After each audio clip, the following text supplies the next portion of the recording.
Ahanbamaktada channel asigi maikaidagi mayambo taramna oksari. Ngasi su mayamgidamakta punga wari ama puduna lagjare. Wari asigi mamingna Echedi Sanani. Wari asibu ibirakpana Pepe Thokso. Mama ngai matamni apikpa khangpok sang macha aduda apikpa angang nupa macha anido tumin phamli. Mataudo kanagumba ama ngaibasu hek mali. Matamdo phana thengzilakle. Asum angang nupa macha anido phamlambadagi parina asumna haire. Tachau Echedi bu ngasidi kaidoba yauraba jano. Hauzik phawba hek laktaba sibo. Lembasu khangde haibagumna mangakto haiduna. Khangde pari tachau su kari mata khangde. Ai sunga saidagi nanga punna Echedi bu halakpa ngairiba sini. Pari mayambagi wahai aduda imung lomda amuk yengi aduga asumna hairakli. Mapanda asum laibasa yamna ingjale. Imungda changge hairabasu mai mameki jai. Mapangi thabal mangal sina phai. Ngayak ngairase Echedi su pharak taba oiramgani. Hoi tachau. Asi haiduna pari amadi lemba makhoi anido mache bu lakpa ngaiduna leirami. Asumna asum leirambadagi lemba na sat asumna hairi. Pari Echedi lai. Pari sat yengthore. Harauna machegi manakta sensinki. Echedi kaino ngasi yamna thengai de. Aikhoi Echedi ngaibada kayang wai khangbra. Thoino mopa anigi nungsiba maithong singdu ubada waramba haksang pumba khangtek tikhatki. Nakfe tauna mopa anida yengjaduna asumna hairi. Ngasidi thabak singdo khara yamkhre. Echedi na thabak suriba yumbudagi yumda mi mayam ama lakslakpadagi. Oh adu Echedi nang wababudi yamna waramani. Adu oirabasu chakto amukta thongbiyo aduga pothawaba. Ai chak lame. Aikhoina thonggodabasu haite. Hoi Echedi thuna thongge. Lao imungda changlasi. Nakhoi anisu ai ngaibada waramlagani. Asumna hainaduna machin mopa ahumdo punna imungda changminarakle. Thoino hek changlakpaga imamna leiramba imungdo lairiba latrendo hana chukhatuna mopa ani bu phak macha ama thaduna phamale. Aduga chaktu amuk mai thagatpa hawi. Pari machena tawribado yengna asumna haire. Echedi kari henjang no? Echedi na halakpada ngasidi nga macha ama leirakpane. Adu oina thonglaki. Wahaidu tabada pari lemba makhoi anido harauna khubakdu pak khuraklami. Lemba harauna asumna mache thoinuda haijare. Aya ngasidi nga chadawre. Echedi kuireko aikhoina nga chakhidaba. Wahaiduda thoinu nungai charamde. Adubu nungai tabadu losinduna. Kuire aduna ngasidi charasi haiduna Echedi na leirakliba Parina aidi mayam chadoini. Adu Echedi ai kaino mata hange. Kaino hango. Imaga pabaga makhoi anido kadaida chatkrino. Echedi da hairambro. Kaigina makhoi anina aikhoi nakta laktriba. Migidi mayum da punna loina leimine. Aduga aikhoi khak leiri kaigino. Imaga pabaga do macha aikhoi bu uningdaba jalo Echedi. Parina ingaw na hangjarakliba wahang aduda tawramba thabakto chap leping hakti thoino. Ningsinglai tapna haukiba wari singado. Ibo hando imungda masa singbu kauduna changli. Thoino lemba nakhoi bu karai de lege ipa halene. Thoino amadi lemba harauna mapagi khonjal taba aduda chenthokjare. Paba hale. Ibo han noktuna macha anigi matauduba yengjai. Lemba mapada yengduna. Paba aigi kari leirake. Hana manungda changsi aduga yengolo. Handakti ipana isa anigida sunatana nana upari gisu yauna leirabane. Punna hek yengminaro. Adudi paba ai pambiyo. Hoi pamthoksingaidana ichabo kaidewi haige ha. Isabo pamdana kana pamgani. Asi haiduna ibohal machabu pamkhale. Aduga amuk thoinuda yengduna. Icha thoi lao paba khut samke. asumna mapa macha makhoi ahomdo punna imungda changminare ibohal hiptuna leiramba mahaki napi ibe haibida asumna haire pari di tumkrabo tumkre haujikta tumkhibada ngairi ihe aidi magi mafi marol asi chabra haina amukta yengi khalisiga horen hagolaga oina yengbiro angang ani gido hane hek bibiro ngaiduna leire hoi hoi asi haiduna ibohal mahaki khawdagi lemba amadi thoinu makhoi ani gini haiduna leirakhiba singdu pirami lemba amadi thoinu makhoi ani su harauna potu loksinki matamdi asum hawkre ibohal du khanghaudana ana layong khangdaba laina amana naraktuna layeng bangamda taibang pan thadokre madugi ikui kuidana ibe haibisu mapuroi bagi tung induna macha ahumbu hundoklam thawai hakjang ani makhainakre mama mapa ani na lekhidraba matungda thoinuna kokthakta awaba pumba hapkatuna maupa ani bu ngasi phawba mama mapa sakna yoklaklibani iche iche kaidaragi tumina lerede thoino gyan khanglaklai ngehaki mangda ukhibado wakhal oiramle khallubada mitlu ani mapirang ihawri adubu mopa ani du ukhini khanduna lona taithok chaduna asumna hairi ise kaisu tawdi aduga kaigino tumina leide iche nang aingonda sauriro nang saudoi oirabadi ai hanglaroige iche ise saudi pari ima paba makhoi ani do aikhoigi phajaba thizolna chingba kaya ama leiba chatkibani soidana aikhoigi nakta amu halakini pari machegi wahai aduda harauna nokchei asumna matamdi asum haujinki mathangi numini thoinu ningaidana tumduna leiriba pari amadi lemba makhoi anibu masa nomduna haudokli pari lemba tabro ichena kauribase sei tabro lemba do uirum tai kayage je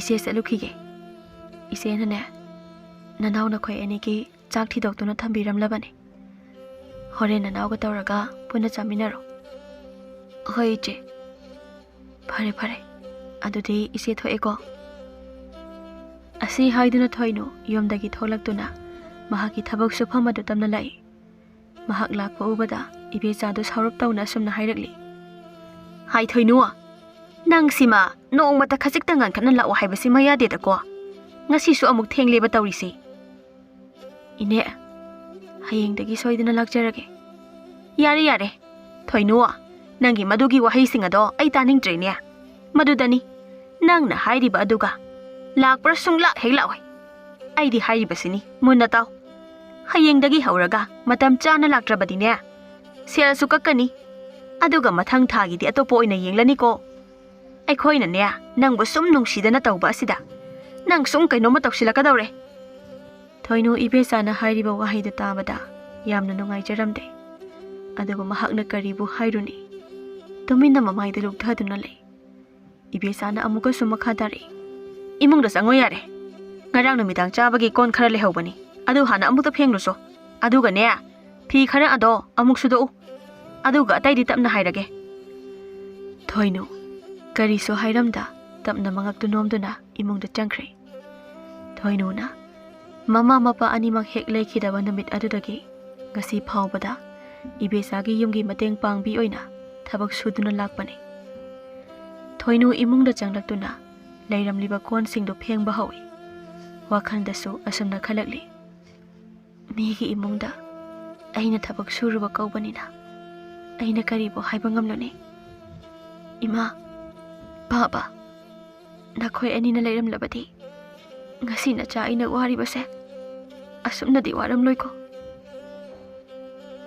kari wakhandano amuk mangdana leiribadu bo kondo sasa phengba yadabro thoino khalamba wakhanga pungchai hekjai pakhatna tungda yengthore ibesado makhwanga metuna leplaga leirami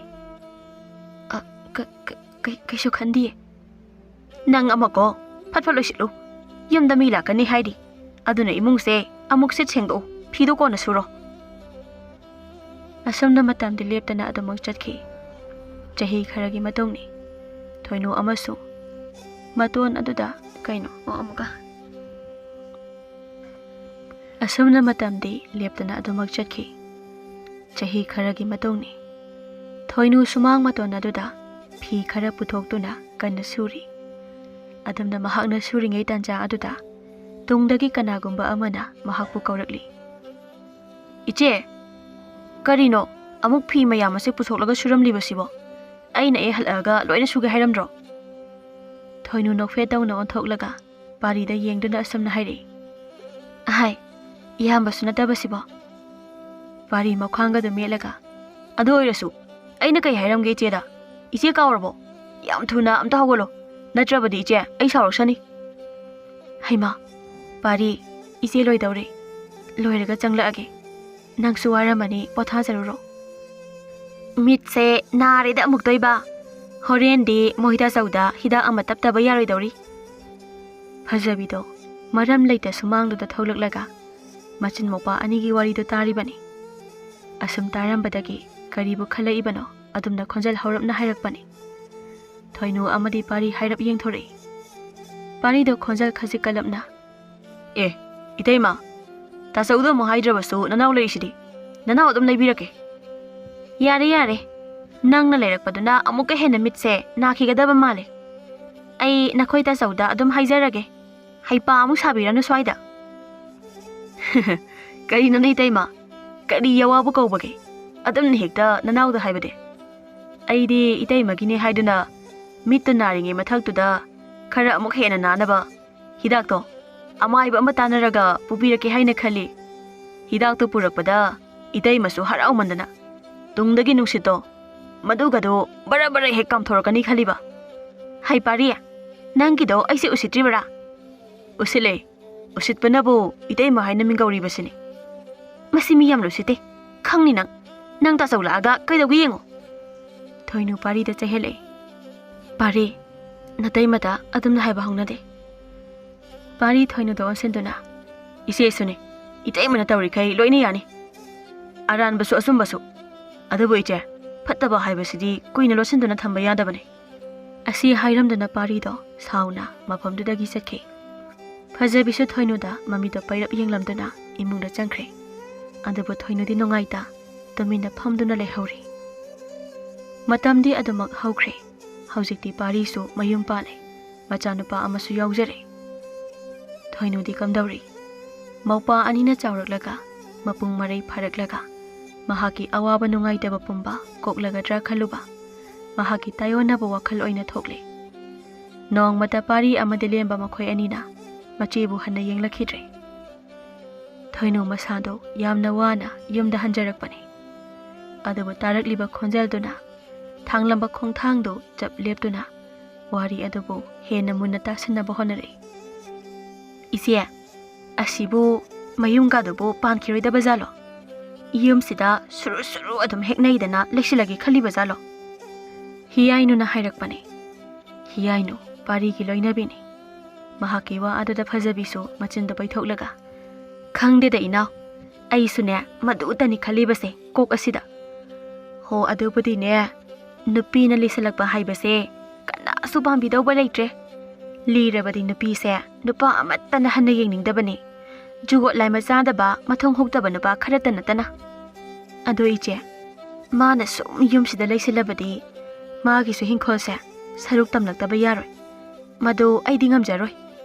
Hoine aidi mado nahan makhaibu thoinabu khanjiludini he. Mase inaw aikhoi eni changdana nupado phagera pharoira. Aikhoi da wai sanghoraga loire. Thiraga ne thok he pithokhrasi.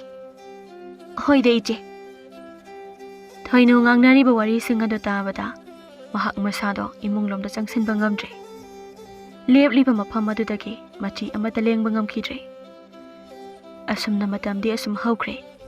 Fajabi amadi hiyainu makhoi ani changduna Thoinugi ni haiduna khundugi khwaidagi mathong huktaba nupi chopa nupa amada thajanaba senkre. Lemba amadi pari makhoi anisu magi nupi sina tawriba singado karisu haikhidre. Adubu seliba thorang pumba adudi Thoinogi mafamdadi karisu khanghalamde. Thoino makhoina phana lotnaba hotnarabasu mahakti pumnamak khanglami. Nongma athengba hingdani. Thoino masado tumdaba yada mamito tarau pangduna leirami. Phana kannadi mahaksu tumdanaba hotnajai adubu pak hekti ngamde. Wakhanduna asung wasalak mahak hiplambadagi phuk hawgatuna phami. Masindasu tablapna asumna soli. Ichegi pari lemba nakoi nachi aibu karisu nungsidrabo. Nakoi na nachi aibu nungsiba pokdrabasu. Nachi ainadi nakoi anibu yam nungsiye.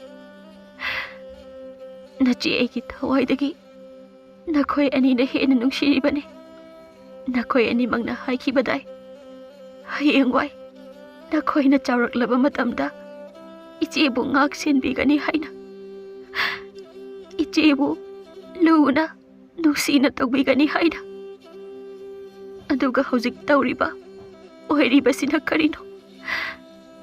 Nongmada nachi ai lei haiba phawba ningsinglakidre. Asi haiduna Thoino ado ngaihakti pena kapchai. Mahak asum kaplambadagi tapna makhongdo thangduna mahaki ka adudagi tholakle. Yamyai aduda leptuna maupa anigi ka sing adubu yamna nungaitana yengjare. Adumna ngaihak leiramlaba matung Thoino mamaido tapna leithoraktuna imungdagi thorakle. Sumang matondu yausilakpada Thoino chatlambado khangleplepki. Kaidana ije. Thoino khonjaldu tabada pukningdu hena nungsiba phawri. Adubu hanna yenglamlaroi haina chap lepkhiduna karisu hairamda hanna fawba yenglamdana chatpa hawi. Pari mataw aduda karino khanna machegi manakta sensenduna machebu makhut paiduna khamle. Pari tumthaba yada tumina asum hiptuna leirambani. Adubu thong hangdokpagi makhol ama takiba aduda karino khanna tholakpani. Kaida chatke haibano athengwasida. Thoino mapagi makhutu phat kanthoi. Solakana ai satke thado. Pari tarangamada karaiduna haiba chatoido ahingasida. Pari isebu khamgano chalo imungdo chango nungaina potharuso. Aina chatpa panaw haide. Hanna amukta phawba yenglakidraba nangna karigino ahingsida aina chatpa panariba. Pari handakti machegi wada mamaidu thangatpa ngamda tapna lukthaki. Nakhoigi mita nachi aise kaisu leitabi amagumna ure hojikti. Aina yumsida leirubagi karibu kanagani. Aduna ngasidagi nangi apamba pumba pangthoksa horo. Ai yumse thadokuna chalage haina tholaklabani. Pari handakti swai lawi machegi makhutu amuke hena chena paisilaktuna khamna bohanari. Ije nang sakhiba yarai. Isebu lohongnaba haidana tasawgai khoi anina thorang pumba loirabani. Thoino handakti nokningdana nokphe tawri. Aduga khonjal kalamna asumna hairi. Nakhoina seliba pumba aina karisu khangloi khanbra.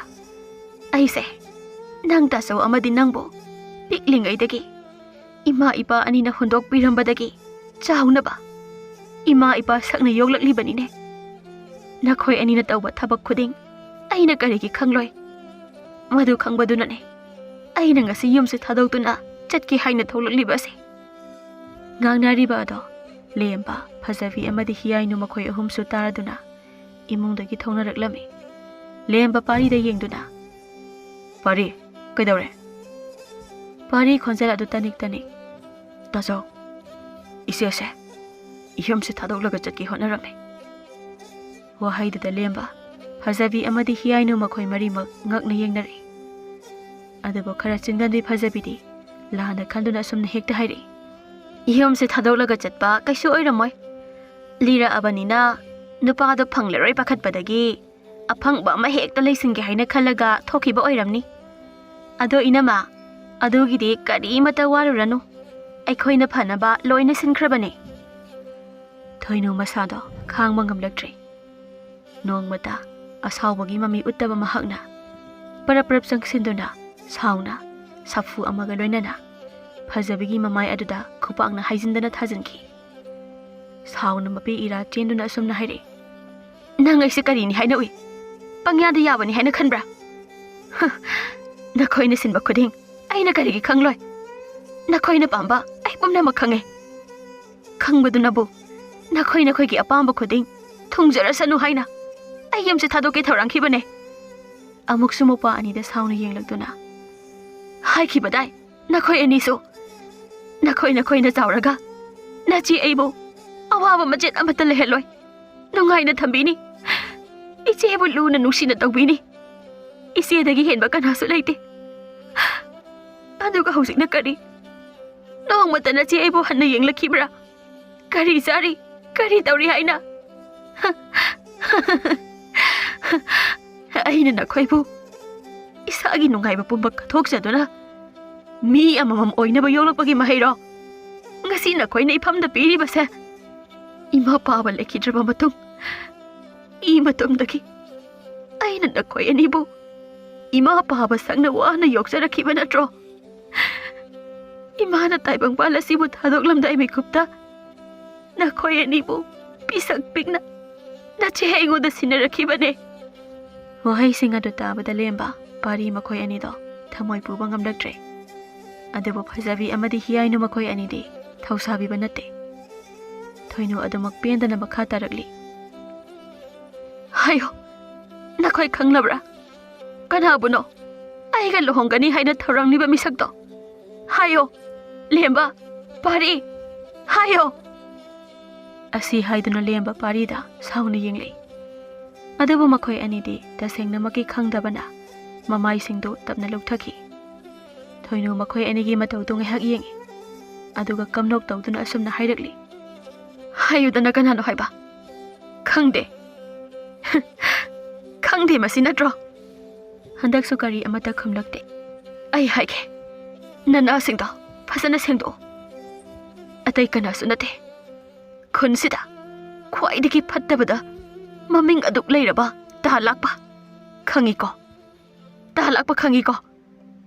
ꯃꯍꯥꯛꯅꯦ꯫ ꯈꯜꯂꯣ, ꯅꯆꯦ ꯑꯩꯅ ꯂꯥꯛꯄꯗ ꯂꯩꯈꯤꯕ ꯃꯇꯝꯗ ꯑꯩꯒꯤ ꯄꯨꯟꯁꯤ ꯀꯔꯤ ꯑꯣꯏꯒꯅꯤ ꯍꯥꯏꯕ ꯋꯥꯈꯜꯅ ꯂꯝꯁꯤꯟꯕ ꯉꯝꯕ꯭ꯔꯥ ꯌꯦꯡꯉꯣ."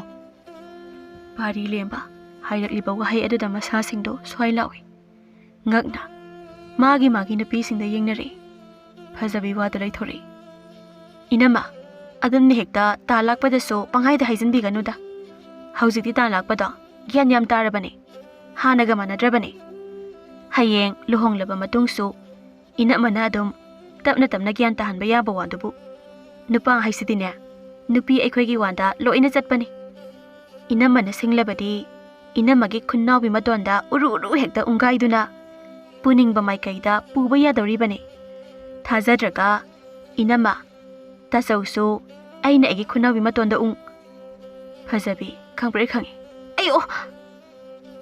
ꯍꯥꯏꯔꯝꯂꯤꯕ ꯋꯥꯍꯩꯗꯨ ꯆꯞ ꯂꯦꯞꯇꯨꯅ ꯃꯍꯥꯛꯀꯤ ꯅꯥꯀꯟꯗ ꯂꯦꯞꯂꯤꯕ ꯍꯤꯌꯥꯏꯅꯨꯗ ꯌꯦꯡꯂꯛꯏ꯫ ꯐꯖꯕꯤ ꯍꯤꯌꯥꯏꯅꯨꯗ ꯁꯥꯎꯔꯞꯅ, "ꯀꯩꯅꯣ, ꯅꯥꯌꯦ?" ꯍꯤꯌꯥꯏꯅꯨ ꯃꯥꯡꯗ ꯌꯦꯡꯉꯨ ꯍꯥꯏꯕꯒꯨꯝꯅ ꯏꯪꯒꯤꯠ ꯇꯧꯔꯛꯏ꯫ ꯐꯖꯕꯤ ꯍꯤꯌꯥꯏꯅꯨꯒꯤ ꯃꯇꯧꯗ ꯁꯠ ꯌꯦꯡꯊꯣꯔꯛꯏ꯫ ꯎꯔꯦ, ꯂꯦꯝꯕ ꯑꯃꯗꯤ ꯄꯥꯔꯤ ꯃꯈꯣꯏ ꯑꯅꯤꯃꯛꯅ ꯆꯥꯗꯧꯈꯩ ꯃꯈꯣꯏ ꯑꯅꯤꯗ ꯌꯦꯡꯗꯨꯅ ꯂꯩꯔꯝꯂꯤꯕ ꯑꯗꯣ꯫ ꯂꯦꯝꯕ ꯄꯥꯔꯤ ꯑꯃꯨꯛꯁꯨ ꯊꯣꯏꯅꯨꯒꯤ ꯃꯅꯥꯛꯇ ꯆꯪꯁꯤꯜꯂꯛꯇꯨꯅ ꯊꯣꯏꯅꯨꯒꯤ ꯃꯈꯨꯠ ꯑꯅꯤꯗꯨꯕꯨ ꯅꯥꯃ ꯄꯥꯏꯗꯨꯅ ꯑꯅꯤꯃꯛ ꯈꯣꯟꯖꯦꯜ ꯇꯅꯤꯛ ꯇꯅꯤꯛꯅ ꯍꯥꯏꯔꯛꯂꯝꯃꯤ, "ꯏꯆꯦ, ꯅꯧꯄꯥ ꯑꯩꯈꯣꯏ ꯂꯥꯟꯈ꯭ꯔꯦ ꯏꯆꯦ꯫ ꯏꯆꯦ, ꯅꯪ ꯌꯨꯝꯁꯦ ꯊꯥꯗꯣꯛꯇꯨꯅ ꯆꯠꯈꯤꯅꯣ꯫ ꯏꯆꯦ, ꯑꯩꯈꯣꯏ ꯀꯔꯝꯅ ꯂꯩꯍꯧ ꯍꯥꯏꯕꯅꯣ? ꯑꯩꯈꯣꯏꯅ ꯁꯣꯏꯈꯤꯕ ꯄꯨꯝꯕ ꯑꯄꯪꯕꯅꯤ ꯈꯟꯗꯨꯅ ꯑꯃꯨꯛꯇꯪ ꯉꯥꯛꯄꯤꯌꯨ ꯏꯆꯦ." ꯂꯧꯅꯝ ꯍꯩꯕ ꯇꯥꯠꯀꯤ ꯋꯥꯍꯩꯁꯤꯡꯗ ꯅꯧꯄꯥ ꯑꯅꯤꯅ ꯊꯥꯖꯔꯨꯔꯦ, ꯏꯆꯦꯕꯨ ꯃꯤꯔꯥꯏꯔꯨꯔꯦ꯫ ꯍꯧꯖꯤꯛꯇꯤ ꯏꯆꯦꯕꯨ ꯅꯧꯄꯥ ꯑꯅꯤꯅ ꯑꯃꯨꯛ ꯍꯟꯅ ꯋꯥꯍꯜꯂꯔꯣꯏ ꯏꯆꯦ꯫ ꯑꯩꯈꯣꯏꯒꯤ ꯏꯆꯦꯗꯤ ꯁꯅꯥꯅꯦ, ꯁꯅꯥꯗꯒꯤꯁꯨ ꯍꯦꯟꯅ ꯃꯒꯨꯟ ꯂꯩꯕꯅꯦ, ꯃꯒꯨꯟꯇꯅ ꯌꯣꯝꯂꯕ ꯑꯩꯈꯣꯏꯒꯤ ꯏꯆꯦꯅꯦ." ꯑꯁꯤ ꯍꯥꯏꯗꯨꯅ ꯃꯆꯦꯕꯨ ꯀꯣꯜꯂꯒ ꯄꯦꯟꯅ ꯀꯞꯆꯔꯛꯏ꯫ ꯑꯗꯨꯝꯅ ꯍꯥꯏꯔꯝꯂꯒ ꯑꯃꯨꯛꯁꯨ ꯄꯥꯔꯤ ꯂꯦꯝꯕ ꯃꯈꯣꯏ ꯑꯅꯤꯗꯨ ꯁꯥꯎꯅ ꯐꯖꯕꯤ ꯑꯃꯗꯤ ꯍꯤꯌꯥꯏꯅꯨ ꯃꯈꯣꯏ ꯑꯅꯤꯒꯤ ꯃꯅꯥꯛꯇ ꯆꯪꯁꯤꯜꯂꯛꯇꯨꯅ ꯃꯥꯒꯤ ꯅꯨꯄꯤꯁꯤꯡ ꯑꯗꯨꯕꯨ ꯙꯝ ꯂꯥꯎꯕ ꯃꯈꯩ ꯐꯨꯗꯔꯛꯏ꯫ ꯑꯗꯨꯝꯅ ꯇꯧꯔꯛꯄ ꯑꯗꯨꯗꯗꯤ ꯊꯣꯏꯅꯨ ꯃꯧꯄꯥ ꯑꯅꯤꯕꯨ ꯈꯥꯝꯗꯣꯔꯛꯏ꯫ ꯈꯣꯟꯖꯦꯜ ꯑꯗꯨꯁꯨ ꯅꯤꯛ ꯂꯥꯎꯅ ꯍꯥꯏꯔꯛꯂꯤ, Fazabi, hiya ino, hawgalo. Nupi haibase, yamna lubane. Khongthang khuding aikhoidi, cheksinna chatkadabane. Imung ama, khunai ama, leibak ama, afaba taw oihenge khallabadi, nupi aikhoigi thaudangse, yamna lubane. Nasagi imung buna, kang khong saiba makai thugairaga, mapan thongdana, afaba malem ama semgatlibani haiduna, tawsanaba aduna yadabane. Hana, imung manung, mari chesangadabane. Kaidoknungda, masan manawgi mari, thadatke hotnagano. Napuroibagi yomgi miyoisingbusu, nakhoina, nangi yomgi, ima paaba nungsibagum, nungsina loinaw. Makhoinasu nakhoibu, nungsina tawrakani.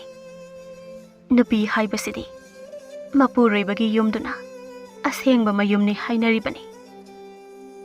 Asumna matam khara hawkhre, hawjikti thoinu, aduki matik nungaire. Maupa anina gyan tarapa matawdu ubada. Fazabi amadi hiyainu makhoi anisu, mapuribasingna, namit aduda phukibadagi, tapna masana gyan tajarakle.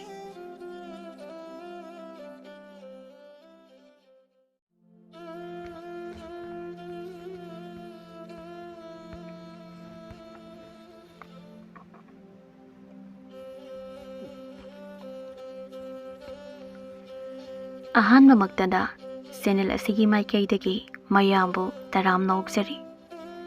Ngasisu mayamgidamakta wari macha ama puduna lakjare. Wari asigi mamingna wari tabi mata ani. Wari asibu ibirakpana pepe thoksom. Aduda wari arubam lerine sana.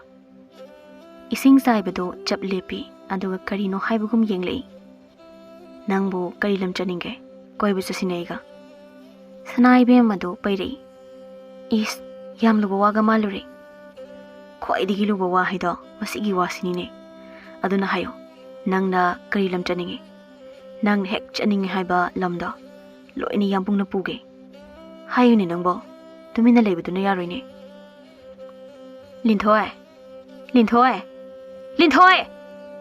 Linthoi masado khangpre khangi. Ima! Haiduna tungda sat onthore. Linthoigi mama Sunita do makhwang metlaga machada yengduna leirami. Linthoi da noksinaduna. Ima, kay haige. Ibima, nangna wari da lupase, onthok na sulupida kwa. Nama ina kaurisi, kayarak subadana nangna kumlaise. Nangbu wari tabasina oibiya dauri bro. As, Ima, adumaina haino. Ima na tadabagi, khangdabagi wani. Yam sati na nungai khrajani. Ima su ta sidi yade. Targa khangdawne. Is wah haisini. Real nupa singdagi fictional hero singsina ne yam na tina fazaba hele. Magun singsu onthokna laikre. Divya Lakshmi, Mira, Mona, Thoibi, Panthoi kaina mayam laikre se. Makhoigi khonjel sidi wah haisini. Adagidini Ima aina hawjik tariba wari se as kunungai dilai tre haisani.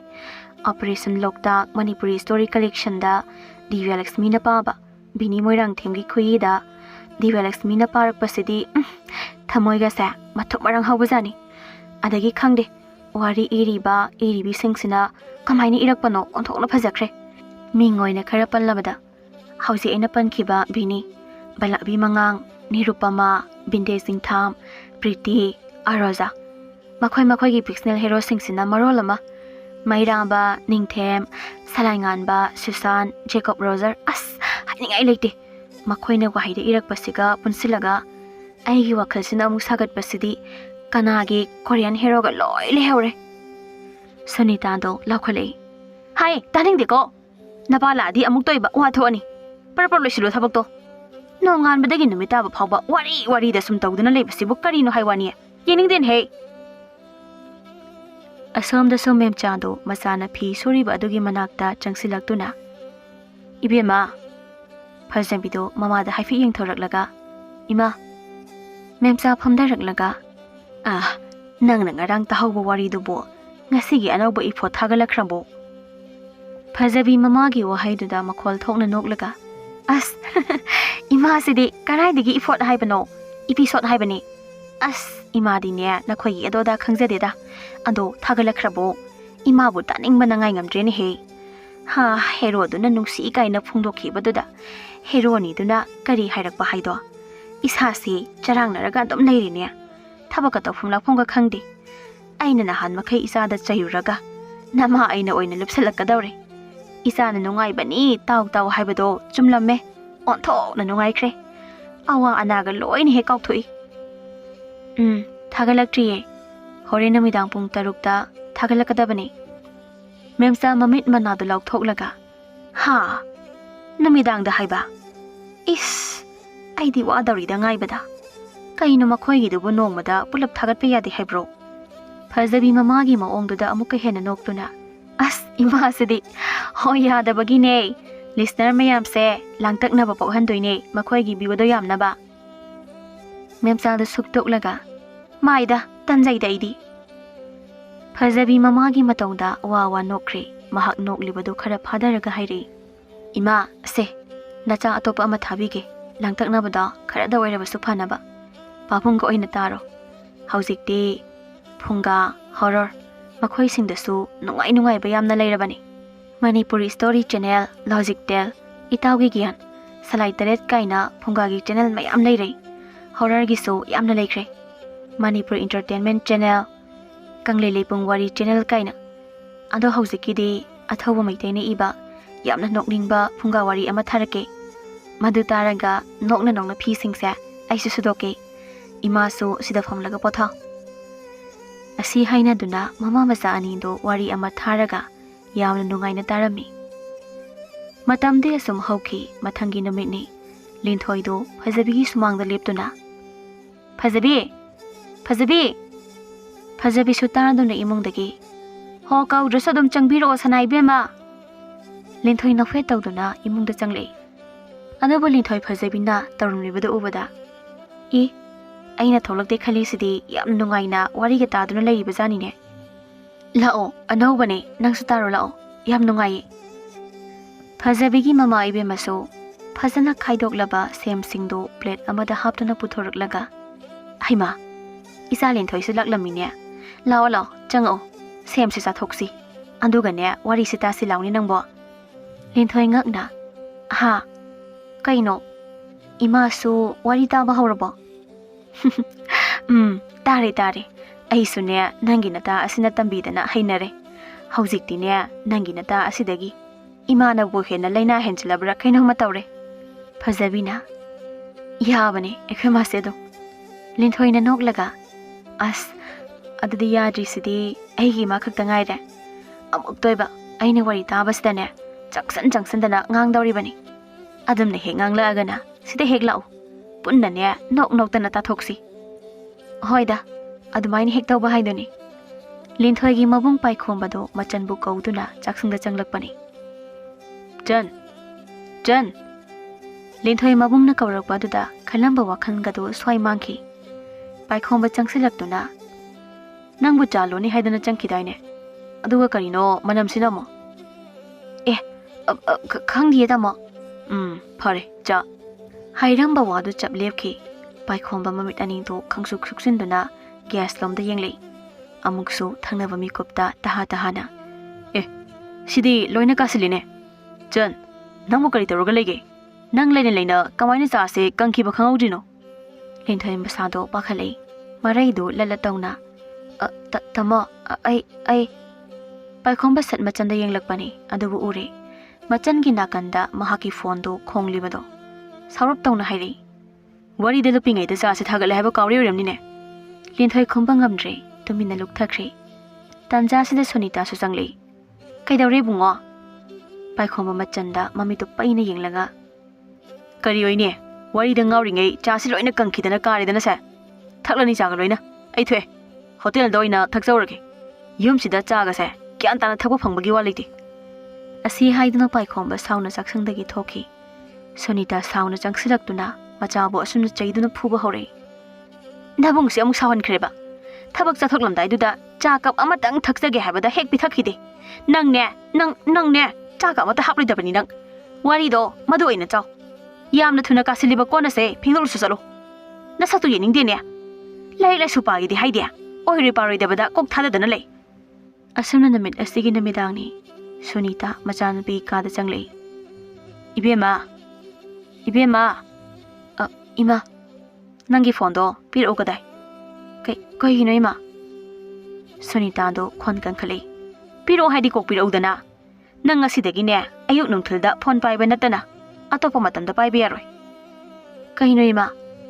Aidi nupa na hakoi bisu nate. Aduga imagi wadu bo kaino. Nupa na hagi wari nate ne. Maduna bo phai ne. Nangi oiroi paroi da bo wari singdo taraga. Nong phadok film ama cinema ama yengbana makhal amani. Madugi kanada bo wathi singdo taraga. Nang na kokto santhi han gi haibro. Ima na piro haidi kok piro. Natradi nabung se kokshila kadori bani. Linthoi upai leite. Tana phone do mama da pikirami. Mama na thokramada Linthoi suktok laga famung da famlaga sound hairi. Ha, lairing hak ba jage khalamani. Amat da paroi. Thong non silaga tuma leithoke. Ai bu pikta pikliba angang macha dongna college karaba sibu. Wari da babu kaidoge. Mi khwaina dana ba thagala ibani. Masida sida pepa. Aine wari da taraga hoi thabak ta budi marak marak da sobi yaure. Andu lai ka wari gadi samna handabane ba. Asi haiduna sauna mahaki kagi thongtulon sinduna phaijupta singkhalaga tumthokre. Mathangi nameni phajabagi mama machado punna wari tawri. Ima migi wari so adam dai aikhoi se ando nachadi handak maraksa wakhal ama lai. Kari wakhando ne aduburi ma aiso wari khara isira haina khaliba ai heido male wari mai ama sum tarak panina aiso wahai watana singba singsa adom khara de khange hoi ne yai ne ikhayu isa sidi imane yai ado makhoi gi kaino du dadi kamai na pi ne ha ne ikhige aduga nasana thokpa tawrage ado ima ai tang ibatale Linthoi so hoge ibani khanaraga ige iyu sega maiga tanaraga imagi dine phun porta leirabani ima ingraji do lon ba hitradi lolurano phun port haiba natiye full support haibani asi haiduna mama masado punna nokminai matamde sum hauki phajabina Linthoi da su wafam do hodok lami Linthoi su wafam da tabada yamna haraurami makhoi ani wakhal kya sagatuna wari ama iba horak lami phone dani Linthoi na adumaina haibadi phajado mande ai di khara sigi matang sidi yamna sakhaninge chakpa yaudo mande maikhuga da wawa ka haninge phone dagi phajabina ai su khalami bane ngasai digi nangonda su phone tawi nang su paikte tawriba ai do maning da phi suringai da khangaudre ado hoji paira sidi ai di khuse sangdre nangoina iro ai sadum hairake phajai phajade haido ahan be iba wari ni na khangde yam phajaninge aduga hayengne thagat padasu ai khoyani gi ming puna hamina siko ibema Linthoi masando khangpre khangi tongda sat on thori Sunita do masada sauni yengduna leplaga leirami Linthoi marai do latla tawna ima nang nama aina haiba wasi asuk yamna thawai usitri basi karigino ha Linthoi phajabi ai horen kono tawrage phajabi su Sunita gi maong khangbana hoi asi haiduna phone do thamki Sunita prap sangsilak masada gi sauna phone do mullaga laktana langkhai ki phone do khudak aduda pumchai chaikhre Linthoi mapi ira chele Sunita macha da yengduna kanada ba oiroi paroi da thabak sida asugamna thawai yauri basi karigino is wari taramba dagi iba hora ibani ne isari kabini ko aphawa kabini ni he ha kari thoina tawju sarino nungai ramani haujikti nang masiguma wathi sida sumna kokdu thadaraga leirabani na nang nayum palhalani masigi wathi sida nakok thadaraga ngauduna chakhiringai da paikhongba changlaktuna amukai donarima nasana pse ngaudore ibungo chumna wari singdo tarambadagi wakhal sagatana wari iba hauraga leirame makhoi gi memcha haidugi macha napi phajabi haiduga oiridaba sida matamse mane yam manghan ba pamle Adunane, Imana mayum palhankrani. Imana ne, pumna maksin baloy krabani. Masida wakal susin kituna, ngauraga sa kidring sida. Ima, aibi kuding, kanana ngawi hay nakige. Ima na suyam na makoy sing sibu. Hantaba mi yeng na yeng biriba sibu karigino. Apa ba mali mama? Sama-sama chembada. Makoy gi aso bathaudan kaya lairibane. Makoy na makoy gi mathauda tawri da. Atobo gi wakan changlam da baye. Masagi mathauda gi na thairaglabadi loina normal ne. Mahang na iriba. Sagatchariba plot wakalon do da hena lupsen kiba. Masamag sagaliba do da. Thawai hagsangani changkiba. Wahaki oiba tongan ba sangsar amada laikiba duro. Ima na ngawba hairise. Ima, hauri hairiba Nobel Poetry Film movie kaya se. Tasig na hairibadi, makoy na ne. Ima na ngawri hairiba makoy na. Ay koy na ihaitam liba ni hay na pahariba larik mayama se. Asiso makoy na ibagi ne. Ngasi ay koy na ihay ning tinatambang hamliba se. Bigman le imagi wakando. Kaya sa sautog wadam mo. Profession naman bu. Adam na hanta na sukan nga no.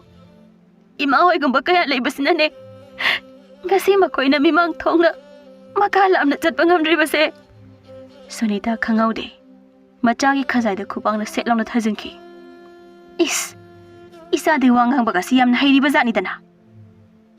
Para mani hozukti. Nasindi ang kungko. Jango nagi kada. Ngasidagi mapanthok yaroy. Asam na namit asimasu hawkre. Phazabina phone fanayam na tawjarabaso Linthoi phone do kaikhrabani na pairaktre. Phazabi dum khangle karigumba ama soidana thoklamlani haiba. Aduna mahaksu tawrudre adubo nungaitabadi adumak poklami. Namit kharani hawkre. Memsadu sauna mayumda changlei. Mamana adumna changlakpada uraga Phazabina. Ima kaidaba yaurage. Dukanda pochai leironi hairaga thokraga amung sauraga changlei dubo. Mi singse phatkidre. Mi wangang na dawgi adom hek tawdana le. Masagi sumangdi korok thanglaga migi sumangsu sitki honariye. Makoy guma kaya leiba sinani.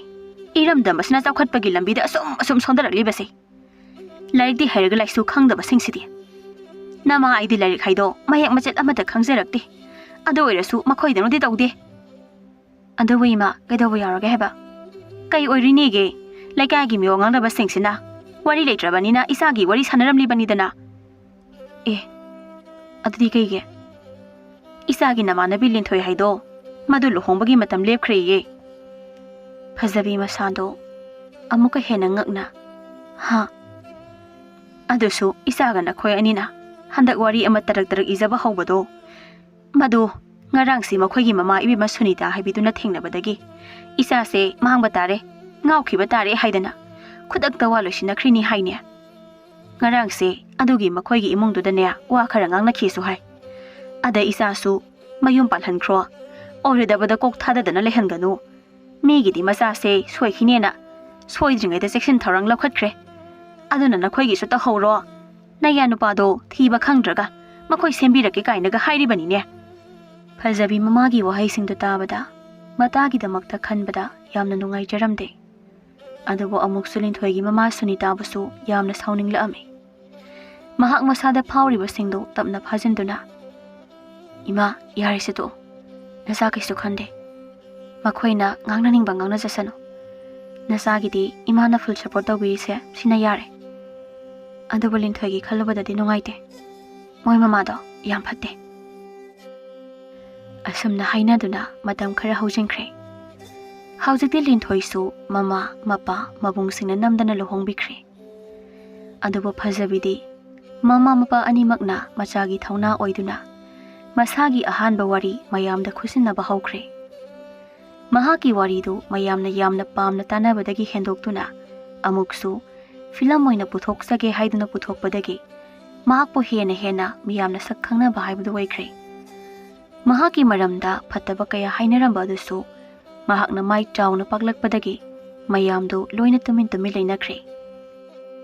Phazabi ahanba izaba warida mai chawna pakpa amadi mama mapa anigi machabu thajaba mataududa Hena iningbagi ithil poktuna makhal mathelgi wari kaya iba hauduna mahak hauzikti iramda Manipur asida natana malem sinbagi khwaidagi nauna phawgalakliba ayibi ama oirakli mahaki mataudu ubada ngasidi Sunita masado ningamdabana pik thali machinda tapna machagi photo dubu yengjaduna sonjai nama aise kayada phatlamdribano matamduda isagi apambado imana thinglamdrabadi isa sungasi nangi nata asigumna tawjaramgani ko nama aina wakhal thenbi oirubana isagi manglal kuding thugai bikre hauzikta isana migida wana sel tanduna napuroibagi anabadu layhengnaba honabadu uraga ima yahamna ningamlaktre chamme ichana haikibado